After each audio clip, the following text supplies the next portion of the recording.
Hello guys, ito pala sa mga ano, yan, magandang gawing bonsai material. Ay, ito. Oh, may Ay. itong ano, nyog. No? Yan, may sibol na siya. Kaya lang to medyo pumangit yung dahon. Hindi naman papaganda to eh.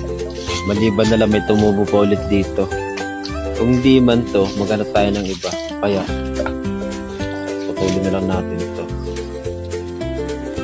Pero kung wala yung ibang ano, ito kasi tatanggalin to eh. Hanggang yung pinaka-bao na lang yung matitira sa kanya. Tapos iga-grinder siya.